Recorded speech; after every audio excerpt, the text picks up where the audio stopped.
the United States of America's top commander in the unlawful and catastrophic war in Iran is visibly cracking in public after former and current top military officials and former and current top intelligence officials have warned about his failures and have sounded the alarm that he has caused catastrophic and irreparable harm to the United States military. The individual I am talking about is named Brad Cooper. He is the CENTCOM Commander, that is Admiral Brad Cooper. He is in charge of the catastrophic and unlawful war in Iran. He basically reports to Hegseth and Donald Trump, and we have been reporting about all of the leaks that he was the one who said that it would be easy to take out Iran in a matter of days, and he had the perfect plan with Hegseth, and it turned out that he had no clue what he was doing, and he just wanted to tell Donald Trump everything Trump wanted to hear, and he, Trump, Hegseth did not heed the warnings of the intelligence community and others, and have been major parts of this catastrophic outcome that we are now seeing. And so this guy is visibly cracking in public. Now, he made a deranged video late last night where he dressed in the outfit where he basically looked like the IRGC spokesperson who we've showed here on the MeidasTouch network. I mean, take a look at what Brad Cooper was looking like last night, and you'll see he was visibly nervous in this video. And let me again just show you what the IRGC spokesperson looks like. Now, in this deranged and totally unhinged video where you will see Admiral Cooper, the CENTCOM commander, visibly crack, like visibly break, he claims in this video the United States has now successfully demined all of the Strait of Hormuz. He's like, we sent in ships, we sent in Navy SEALs, and all of the mines in the Strait of Hormuz have now been removed.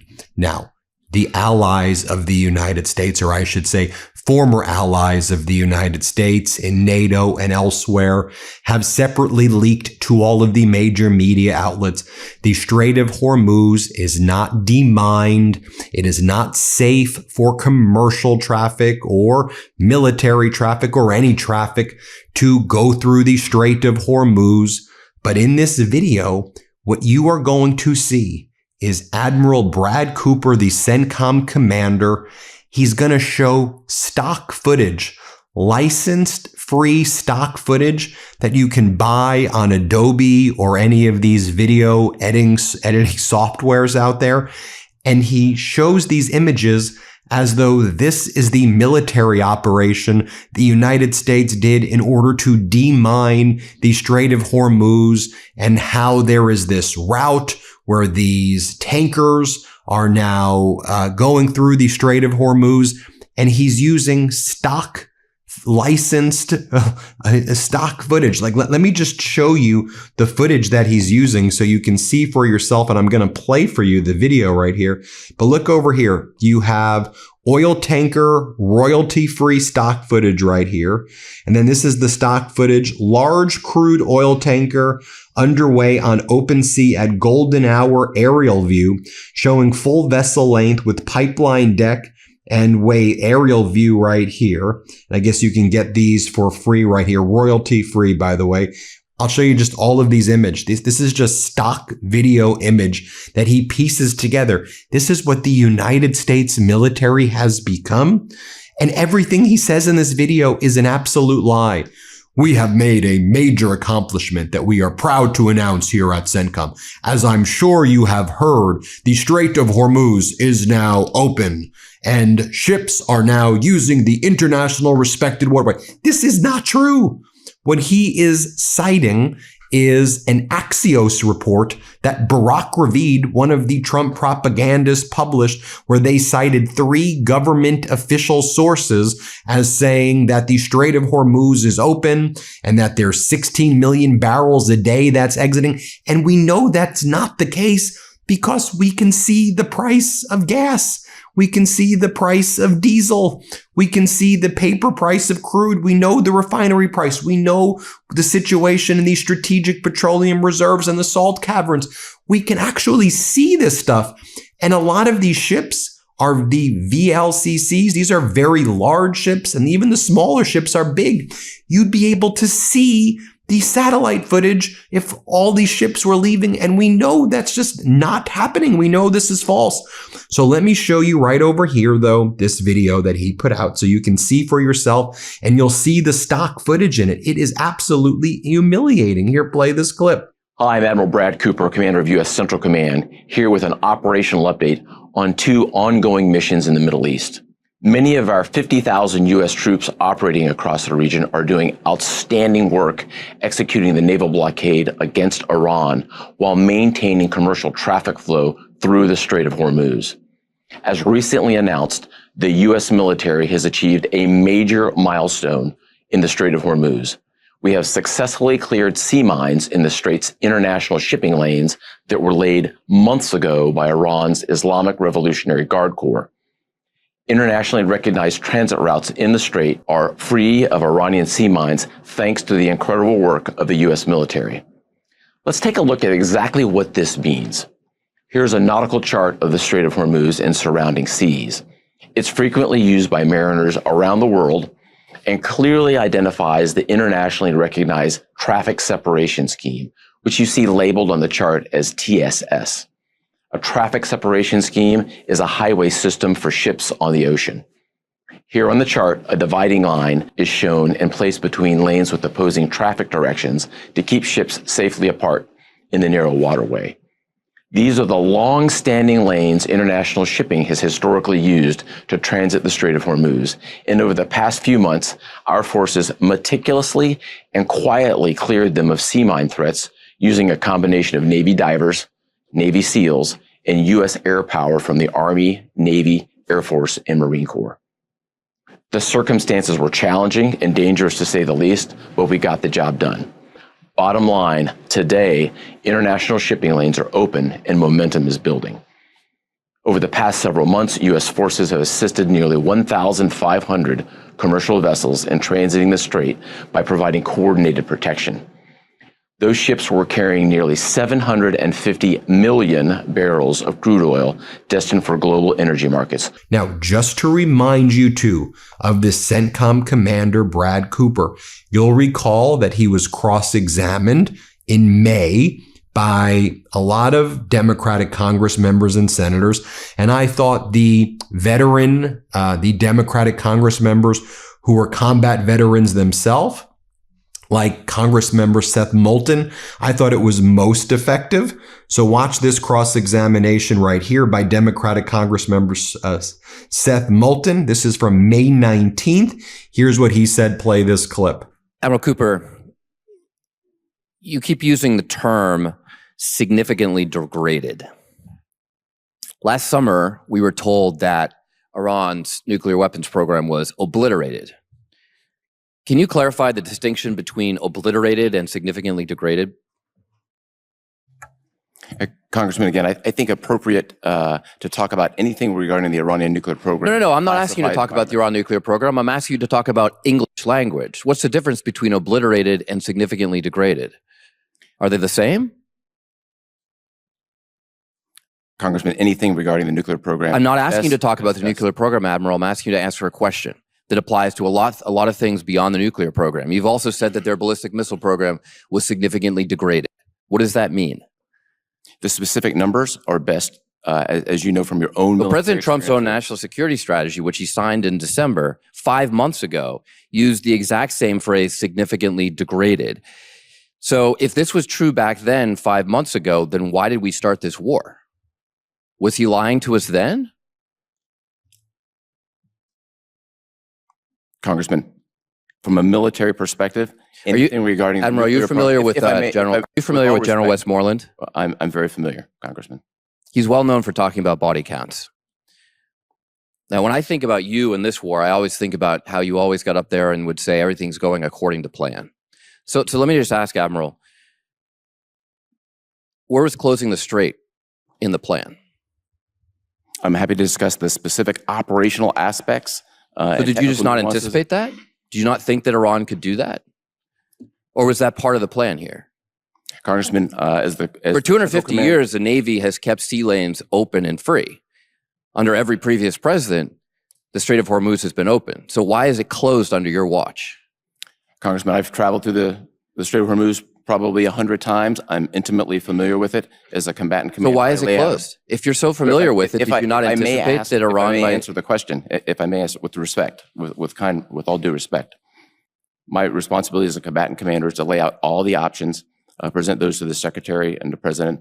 They make policy level decisions. So you presented the operational aspect. So Admiral, you presented the reality that Iran might close the strait to the President and the Secretary of Defense.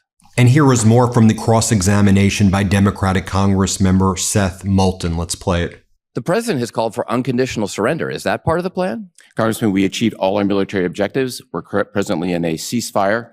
We're executing a blockade, and we're prepared for a broad range of contingencies. Well, it doesn't seem to be going well. And I would like to know how many more Americans we have to ask to die for this mistake. Do you know? I think it's an entirely inappropriate statement from you, sir. With all due respect. It's not a statement, it's a question. And this was the cross-examination, you may recall, from Democratic Congressmember Jason Crow, who literally reads from the military handbook a non-controversial position or provision that says showing no quarter to your enemies is a per se war crime. Like, you show quarter. You can't show no quarters and murder people who are defenseless. And then Brad Cooper refuses to acknowledge that. Play this clip. Does the Law of War Manual state that it is prohibited to declare that no quarter be given? It prohibits a large number of things. No, I've asked you. I will follow. I just read the provision to you. I just literally read the provision to you. Does it prohibit you or anyone else from declaring that no quarter be given? I just read it to you. We will follow everything that's in the law. Answer the question, Admiral Cooper. You have tens of thousands of service members under your command. And I literally just read a provision from the Law of War Manual, our own manual. Will you not just say what I just read to you? I will say that we will follow the law of armed conflict to the T. This is just unbelievable to me. I find the same thing, sir. This is just unbelievable to me. We will follow the law of armed conflict very calmly. You have tens of thousands of service members under your command. I literally verbatim just read a provision from our own Law of War Manual, and you will refuse to say what that provision says. Will you agree that it is prohibited under our own manual that you and all the people under your command are obligated to follow to declare that no quarter be given? I will agree, consistent with my constitutional responsibility, to follow the law of armed conflict to the T. And I expect everyone working for me to do that. This is not leadership. This is not leadership. To not be able to say something as basic. The people, the men and women who we represent, who are under your command, deserve leadership. Mr. Chairman, I object. This is a personal attack. This is unfair. And I appreciate the Admiral very much as a Navy dad. This is well within the purview. This is well within the purview of my questioning. If I may. Gentleman's time. I reclaim my time. Can I reclaim some additional time? I'm going to give you some extra time. Go ahead. It's our job to make sure the law is being followed. That is literally the obligation of this Congress. I read to you a provision of our own Law of War Manual, and all I want you to say is what the provision says. That it is prohibited, this is the title, this is what the title says, to declare that no quarter be given. I will follow the law to the T and expect everyone to do the same. This is extremely disappointing. Our service members deserve far better than this. I yield back. And then you have Democratic Congressmember Smith, who is the ranking member of the House committee over here, the Armed Services Committee. And he was saying, well, you just admit that the United States was responsible for the Tomahawk strike that slaughtered the little girls in Manab. And Cooper refused to even acknowledge that. I'll play this so you can see for yourself. I heard that in your opening statement, Admiral. I asked you a very specific question, and I'm curious what the answer is. So the investigation is ongoing. As soon as it is complete, I'm happy to be as transparent as possible. We will not take responsibility for something we very obviously did. And what So it's a complex investigation. The school itself is located on an active IRGC cruise missile base. Absolutely. It's more complex than the average strike. As soon as we're complete, I'm fully committed to transparency, given your important oversight role and the other members here. Just so you know, and I have an enormous amount of respect for you and an enormous amount of respect for the Pentagon, I do not trust that answer. What we've seen out of the Secretary of Defense and his callous disregard for any sort of rules of engagement or protecting civilian life may make us suspicious. And that's the only second question I have for you. Do you think it's ever appropriate for anybody in a leadership position to use the words no quarter when describing how we are conducting our operations in Iran? So I think it's appropriate as military leaders. We follow the law of armed conflict and our constitutional responsibilities, and that's what we've done. And you would agree that no quarter is not following the law? I would agree it's our constitutional responsibility to follow the law. Now, this comes at the same time where, as a result of this catastrophic and unlawful and devastating war in Iran, the United States has run out of munitions. You know that, right? We're out of weapons. We're out of defensive weapons. Internationally, like not just in the Middle East, like we're out of Patriot interceptors. We're very low on Patriot interceptors, very low on THAADs. On the offensive side, very low on ATACMS, low on Tomahawks. Our Navy destroyers that have the anti-ballistics are stretched thin. We had to remove our aircraft carrier from the Pacific, the USS George Washington, because our logistics are so shot, and our troops aboard the Abraham Lincoln and the surrounding ships too have been treated so poorly.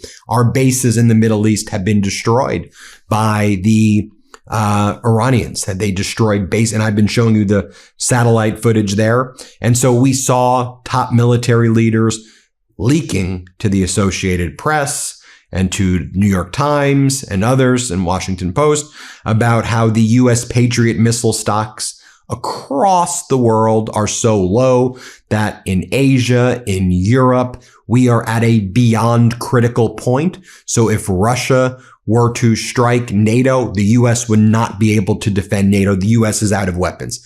If China were to do anything in Asia, the U.S. would be unable to defend. We don't have the weapons. We don't.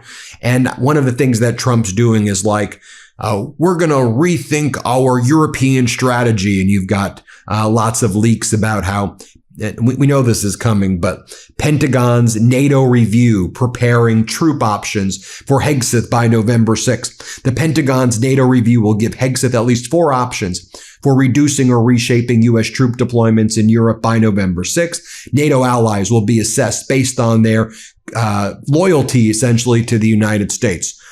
Okay, well, we were out of weapons, so we're unable to protect Europe. When Donald Trump ordered that the military exercises in South Korea be ended because Trump's love of Kim Jong-un, we're out of weapons. Even before Trump made that order, we didn't have the troops and the capabilities to do some of these amphibious exercises with South Korea either. We're literally out of weapons. Which you take a look at this leak by our top military officials. And again, a lot of this also, this is on Trump, this is on Hegseth, this is on Brad Cooper. It's on the whole Trump regime, frankly. Putin sees U.S. as weakened by Iran war, intelligence report says. A classified assessment of the Kremlin's thinking preceded CIA Director John Ratcliffe's secret trip to Moscow this week. So one of the things and one of the reasons that John Ratcliffe took that trip to, the CIA director took that trip to Moscow, is because our intelligence community has assessed that because the U.S. military has been gutted by Trump and Cooper and Hegseth and the whole regime, that Putin believes that the U.S. is even unable to defend itself at all. And so apparently that's one of the reasons why Ratcliffe went there. I think to basically beg Putin, hold off. Let's try to do a deal. I don't believe for a second it was Ratcliffe like warning Putin, don't you dare or else. I think Trump sent him. We know it was Trump who sent Ratcliffe. I think he sent him there to basically beg Putin, hey, your friends, right? Don't strike. Don't do the Northern Front yet, with Belarus. We'll figure this out with Donald. We'll figure it out.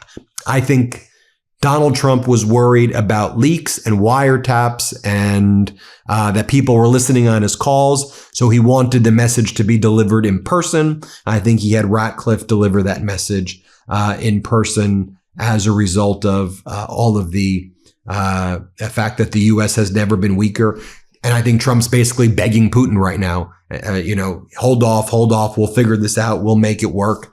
And again, real shameful behavior, and just how utterly embarrassing, that CENTCOM was using stock footage and the guy's dressed like the IRGC guy. It's really pathetic stuff. Let me know what you think. Hit subscribe. Let's get to 7 million. Thanks for watching, everybody. Breaking news right now. My brothers and I wrote a book. It's called WTF America. And well, doesn't that just say it all?